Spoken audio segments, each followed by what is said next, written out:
This presentation will reference the journal article Leadership Styles, The Power to Influence Others, which was published in the online edition of the International Journal of Business and Social Science in 2013, as well as some supporting evidence to explain the roles of power and influence in leadership styles and to define some techniques of gaining power in an organization.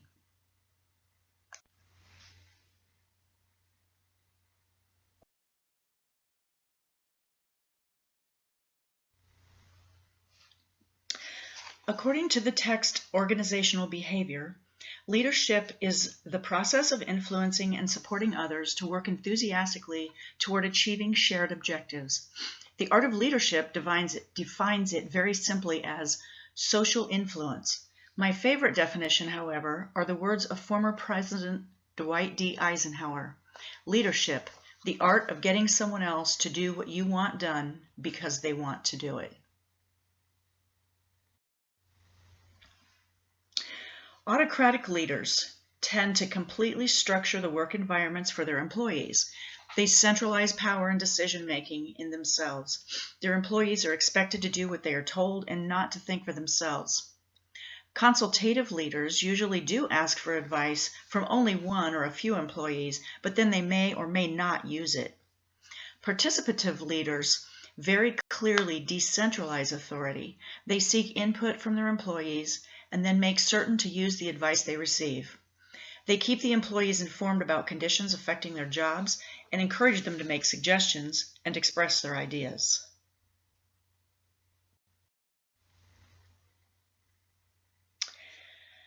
According to Marcus Goncalves, there are 7 types of management powers. Legitimate power is the power that comes from having a formal position. Expert power comes from possessing specific skills, technical information, or expertise.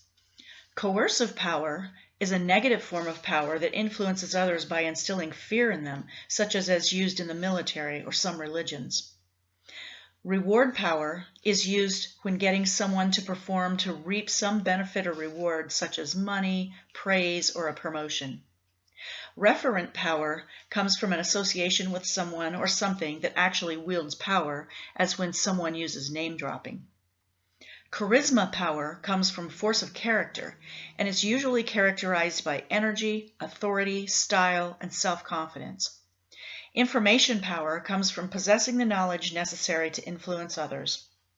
George Manning and Kent Curtis, in their text, The Art of Leadership, added another, number 8, rational power, which is the capacity to use well-developed reasoning and logic to influence others. Some other forms of leadership. Authentic leadership comes from a genuine desire to serve others and is characterized by core values, courage, self-discipline, trust, and personal convictions. Coaching is when the leader guides, directs, or prepares someone and stands beside them for support and encouragement, facilitating their success.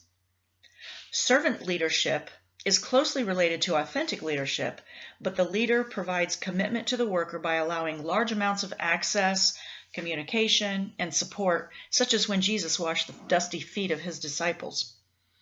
Shared power comes when a leader shares information and authority with the workers and allows them to set their own boundaries and gives them discretion over their own decisions.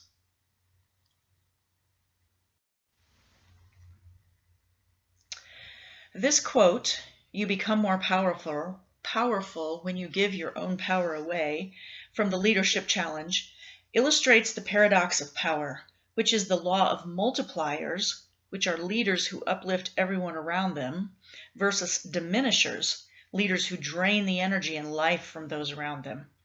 When leaders allow their workers to make decisions, share information with them, show them appreciation and respect, and publicly express confidence in their abilities, this results in the worker feeling that the power comes from a sense of being in control of their life, and that in turn greatly affects their productivity, their satisfaction, and ultimately their success.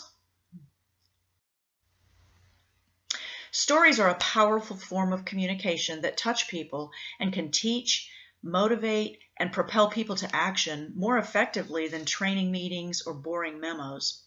Jesus Christ, one of the greatest and most effective leaders of all time, used allegories liberally to illustrate his teachings and motivate his followers. There is a fine line of distinction between management and leadership. Management comes from formal authority, while leadership is the ability to influence people to action or change. Management comes from a bottom-line focus, while leadership comes from a top-line focus.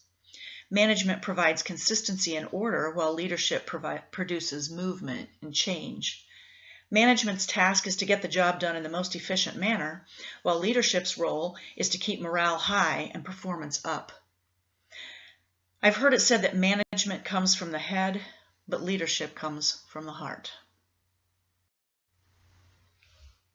According to the Power and Influence blog, influence can be defined as the application of power to accomplish a specific purpose.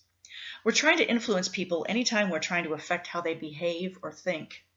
Terry Bacon said in his book, Elements of Influence, The Art of Getting Others to Follow Your Lead, that, quote, there can be no leadership without influence because influencing is how leaders lead.